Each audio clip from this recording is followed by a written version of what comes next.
Okay. Naitwa Seku Bamba.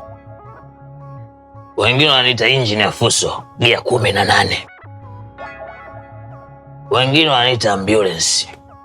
Inategemea na wewe unapenda uniite jina gani na kwa wakati gani. Wewe mwenzangu unaitwa nani?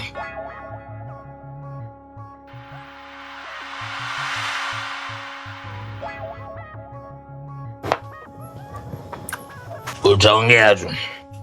Subiri.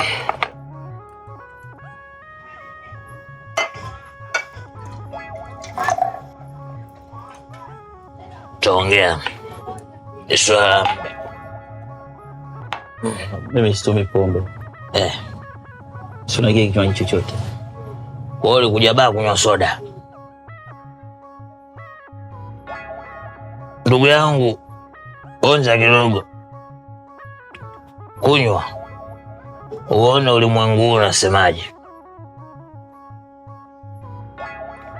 Ukinywa hii utasikia tena unachosikia wakati huu. Kwanza akili yako itatulia na mawazo yote yatatoka. Unachotakiwa ukifanya ni kujaribu kwanza hii mara moja. Mawazo yote yatatoka. Ukiniona mimi mwongo, basi achana nayo.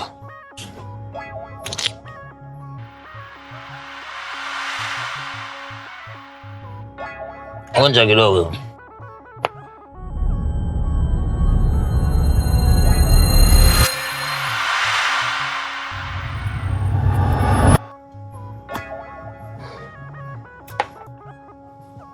Kunywa.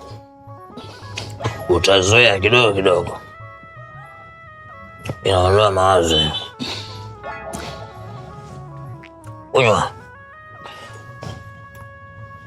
Ongeza kidogo, ongeza.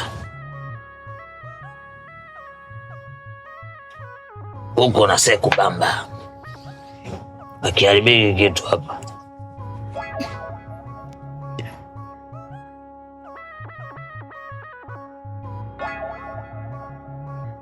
Hapa sasa natumika kama ambulance na kusaidia wewe.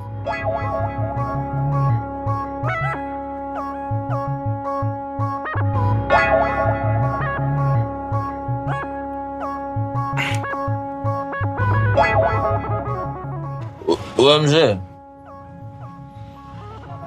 Kashazima huyo.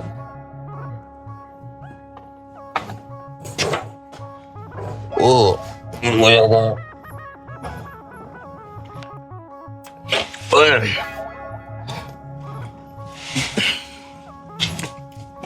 Mzee. Tulia. Subiri kwanza.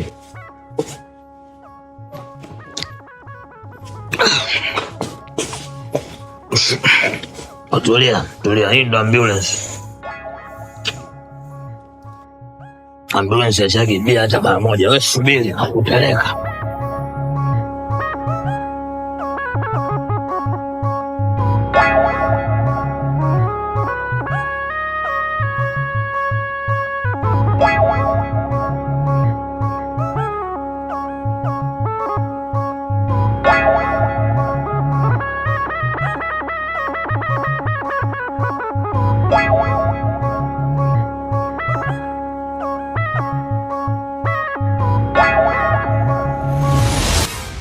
Huyu ndiye mtu wa kwanza niliyekutana naye wakati wa mapito yangu. Toka hapo nikaanza kuwa mlevi mpaka siku za hivi karibuni nilipopata wazo la kuwa na Rozi. Baba, pata picha katika hali niliyokuwa nayo. Kama mtu wa kwanza kukutana angelikuwa ni wewe, nisingelikuwa na pombe, ningelikuwa na Yesu. Kwani baba, baada ya kukutana na huyu alinitambulisha kwenye pombe, nilikutana na binti mwingine anayesema ameokoka. Akawa ananihukumu tu na kuniona sifai, na wakati sikuwahi kuyaona matendo ya wokovu kwake. Huyu baba, nakiri mbele zako na mbele za Mungu, nilimwacha akarudi kwao. Hivyo naomba usinihukumu, ninaomba unisaidie, kwa kuwa umejua chanzo cha ulevi wangu. Kwani baba, sio kitu kingine, ni ile hali niliyokutana nayo, na mtu wa kwanza niliyekutana naye ndiye alinipeleka huko akizani ananisaidia. Sasa nimekutana na wewe baba yangu, ninahitaji msaada wako, unifanye niwe mtoto wako, kwani hapo baadaye ikikupendeza unipe Rozi awe mke wangu, kwani ninajua hana makuu. Umejuaje kwamba hana makuu? Naangalia utulivu wake wa muonekano wa nje, na naangalia ukomavu wake wa fikra, ila pia amekaa kama mke na sio kama yule Leila, kahaba shetani kutoka kuzimu.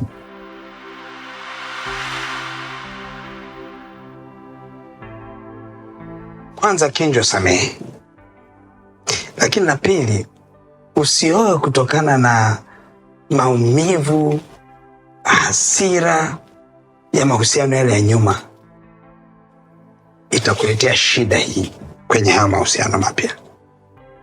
Hapana baba, hii imejitokeza tu.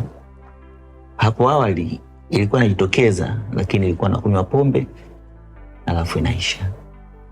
Ila sasa nitakuwa namwangalia Rozi na kupata faraja, kwani toka nimeanza kumfuatilia Rozi sijapata hamu ya pombe kabisa. Okay, nashuhudiwa kwamba wewe ni mtu mwema uliyenyimwa haki yako na kuonewa, lakini kwa bahati mbaya ulivyokuwa kwenye stress ukakutana na mtu ambaye sio sahihi pia, na akakusaidia kwa njia zisizo sahihi, na sasa umerejea kwenye njia zilizo sahihi. Sasa nakupa Rose.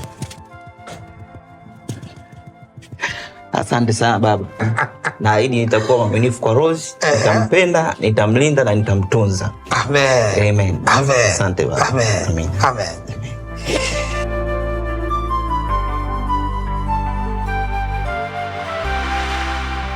Rose anakupenda sana, ila tu alitaka wapate uhakika wa kiroho, kwa sababu lile tishio la kwamba wewe ni mlevi lilikuwa linamnyima ujasiri wa kujua kama unaweza kuwa mume bora kwake. Kilichobaki sasa ni kumpa Yesu maisha yako, ambayo hiyo huwa inakuja kama neema. Jinsi unavyozidi kusikia neno la Kristo, linakusukuma kufanya maamuzi ya kuweza kumpokea huyo Yesu awe Bwana na Mwokozi wa maisha yako.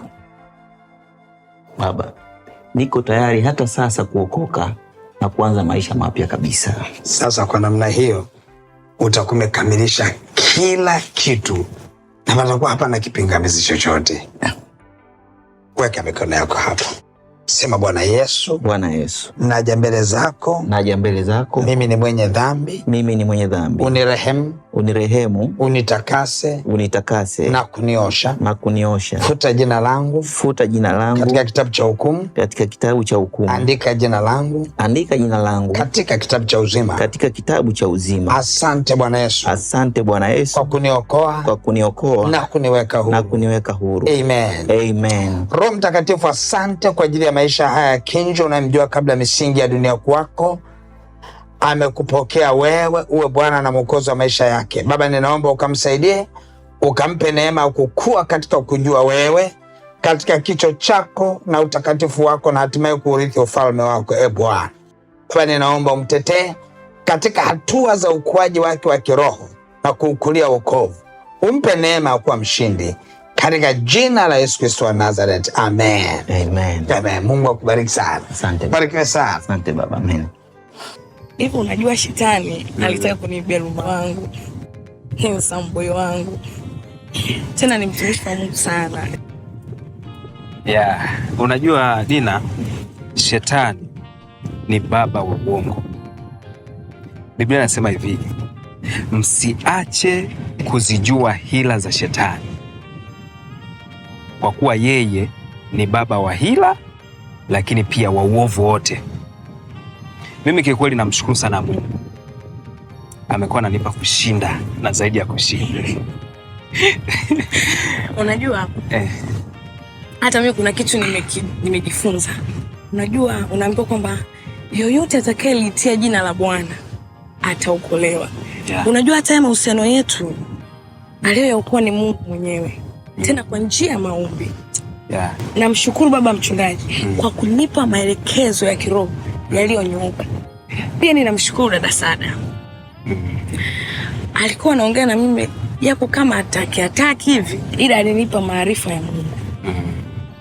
Kiukweli hata mimi ninamshuhudia dada yako Sada. Amekuwa ni mtu muhimu sana kwangu kwa sasa, kwa kipindi hiki nilichokuwa napitia, kipindi cha pressure nyingi. Ama hapa nyuma nilikuwa na pressure sana. Kiukweli amekuwa ni mtu ambaye anatembea rohoni. Ukienda ukikaa naye anakusaidia. Hakika haya ni matunda ya malezi bora ya kiroho. Ndio kwanza. Hapo unajua kuna kitu umekiongea. Natamani tukeke sawa.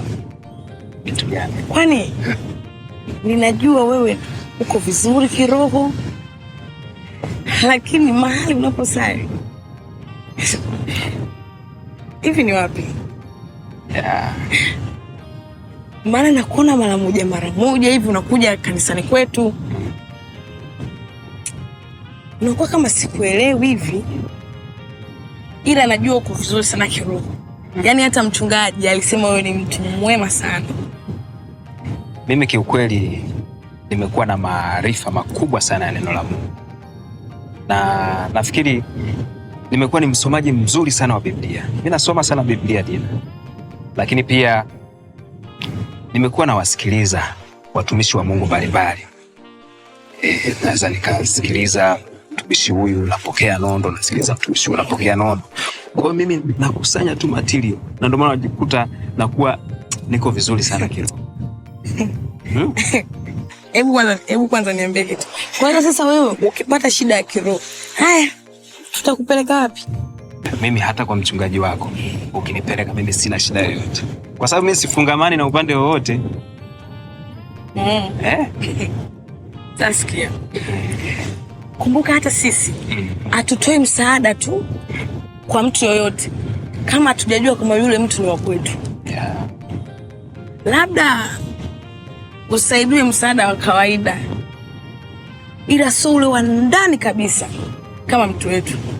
Alafu unajua tunavyoenda kuanza hii mchakato wetu wa ndoa. Yaani hilo ndo swali la kwanza baba atakuuliza. Kwa unatakiwa ujipange sana. Hapo sasa naanza kuona dalili mbaya. Inabidi nitafute sehemu ya chapchapu nipate wenyeji ili nisije nikakosa vigezo vya kukuoa. Ni vyema. Maana unajua tunapoelekea kutangaza na kuanza mchakato wetu wa ndoa, ni lazima uwe tayari kuskaniwa. Tena na maswali kibao uwe tayari kuyajibu. Maana sisi unajua ni wa imani hii moja.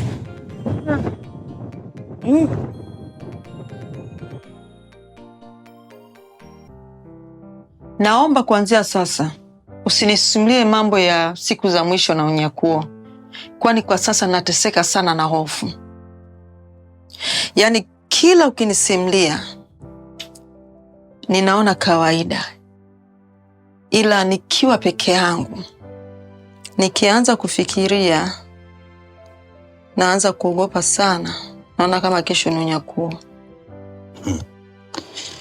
Kuona kesho ni mbali sana. Ni afadhali uone ni leo ama ni sasa, kwa maana hatujui siku wala saa.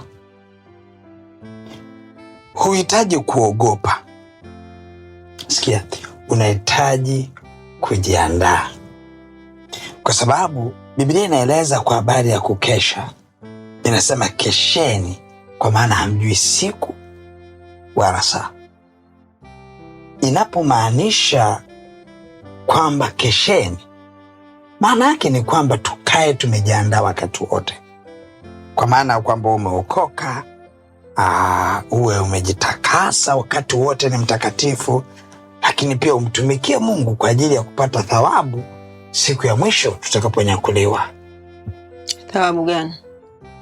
Mara baada ya unyakuo watakao baki wataingia kwenye dhiki kuu, ila sisi tuliookoka tutakaonyakuliwa, hapo juu tutakapoenda kumlaki Bwana mawinguni, tutakuwa tuna matukio makubwa sana mawili.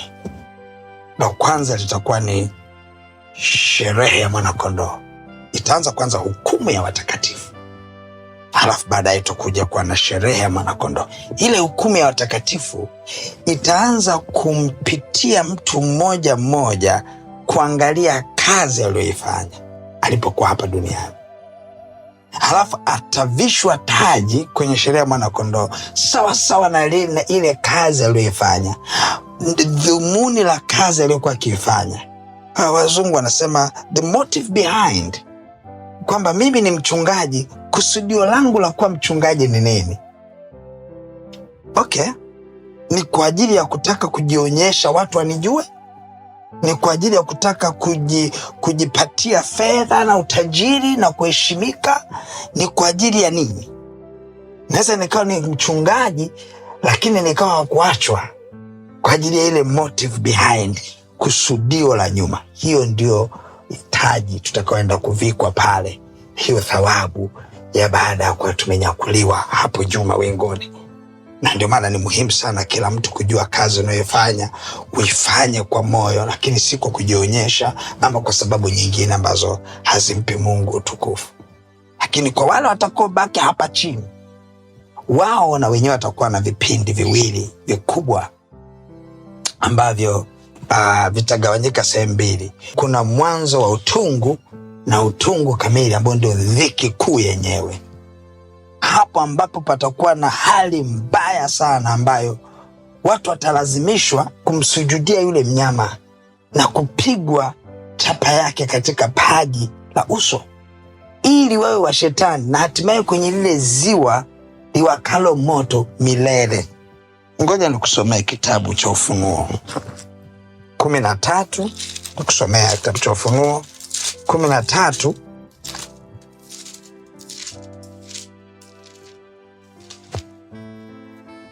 ule mstari wa 16 hadi wa 18. Tukusomea.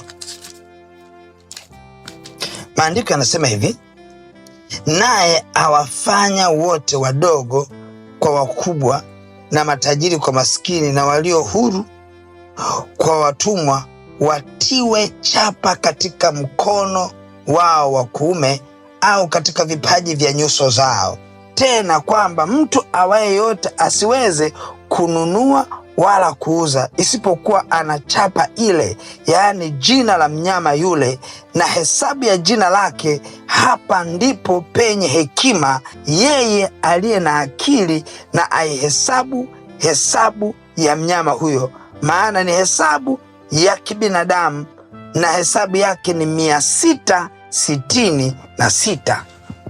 Shasikia ile alama ya 666. Wengine wanachanganyikiwa, nadhani labda iko sasa mpaka unyakuo. Utakaponyakuliwa kwenye dhiki kuu itakayobakia, utalazimishwa kupigwa hiyo chapa ili uwe wa shetani milele. Chapa ya ule mnyama, umtumikie yeye milele. Kipindi hicho itakuwa ngumu sana kuikimbia ile chapa ya ule mnyama. Hakuna namna, itabidi upigwe tu hiyo chapa. Heri leo uokoke, umpe Yesu maisha, jina lako liandikwa kwenye kitabu cha uzima, ili hiyo siku tunyakuliwe pamoja.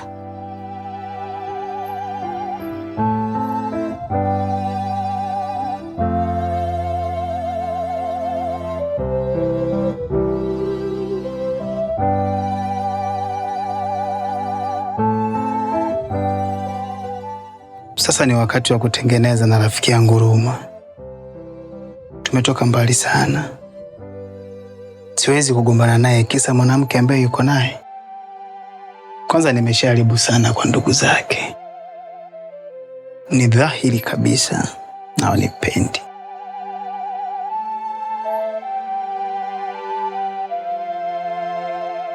Wacha nibaki tu kuwa kama rafiki. Najua nitapata rafiki mzuri kama Dina.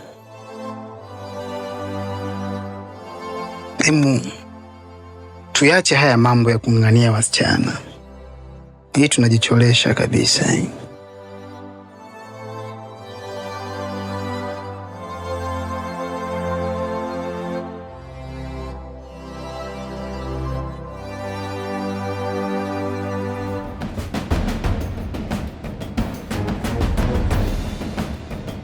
Ni matumaini yangu ya kwamba umefurahia na umebarikiwa na tamthilia hii na episodi hii uliyoiangalia.